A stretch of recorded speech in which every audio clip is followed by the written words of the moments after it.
আজকের পর থেকে তোরা আর আমাকে আগের নামে ডাকবি না, আমাকে ডাকবি Yamin the richest man.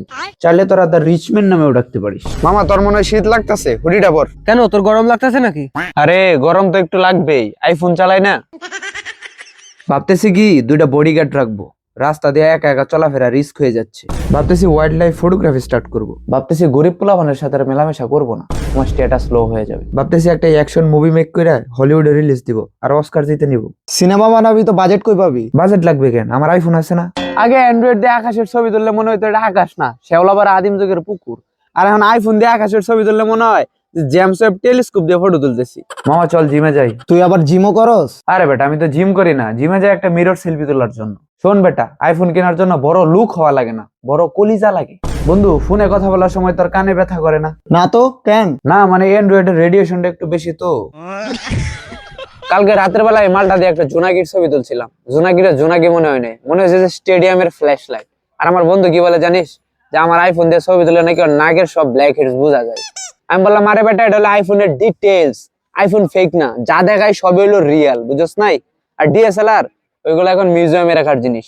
IPhone কিনে খুব মুসিবতেই পড়ছি রে মামা। বিভিন্ন সংস্থা এসে শুধু বলে 2-1 লাখ টাকা ডোনেশন দাও, মনে করে আমি খুব বড় লোক। কালকে তো শিডিউল নাই আপু, শিডিউল হলো 18 তারিখে শিডিউল আছে, একদম 18 তারিখ। আচ্ছা তাহলে 18 তারিখে শুট করি। ওকে ওকে, ডান ডান। ছবি তুলে দেওয়া লাগে, কি একটা বিপদ। হ্যাঁ তুই কি মেয়ে মানুষ নাকি আইফোন দিয়ে ছবি তুলতে যাস? ফাউল বেটা, ফোন কাট। আমার মনে হয় এই মাসে আমার বিয়েটা হয়ে যাবে। হেই সিরি, খেতে চাচ্ছি একটা বিড়ি। আমার ফোনের সিকিউরিটির কথা বলাই বাহুল্য। একদিন সকালে ওইটা ফেস লক খুলবো, দেখি লক খুলে না। কাহিনী কি? আয়নাতে যায় দেখি আমার চোখে একটা ময়লা পড়ছে। দেখ তাহলে লেভেল, নিজের মালিক রে মোবাইলে সন্দেহ করে, আর হ্যাকার তো দূরের কথা। দে তো মামা ছবিগুলো অ্যাড্রপ করে দেই। ওহো, তুই তো অ্যান্ড্রয়েড ইউজার, তোরা না সে এখন আদিম যুগেই পড়ে আছিস। দেখ হোয়াটসঅ্যাপে নক কর। আগে যখন অ্যান্ড্রয়েড ইউজ করতাম তখন মনে হইতো মোবাইল না, হাতে একটা ইট নিয়ে ঘুরে বেড়াইতেছি। আর এখন আইফোন, এই আইফোনের টাইটানিয়াম বডি স্পর্শ লাগলেই মনে হয় যে আমি ইলন মাস্কের পার্টনার।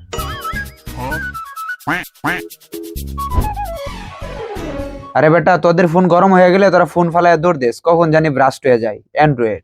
আর আমার ফোন গরম হয়ে গেলে আমি জামা কাপড় আয়রন করি। দেখ মামা, আমাদের যে আইফোনের ইমোজি চকচক করে, মনে হয় যে সদ্য পুষল করে আইলো।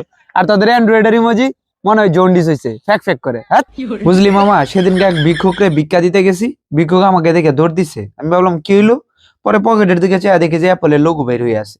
কে জানে আমারে হয়তো সিআইএ এর এজেন্ট ভাবছে। মনটা খুব খারাপ রে মামা। কেন?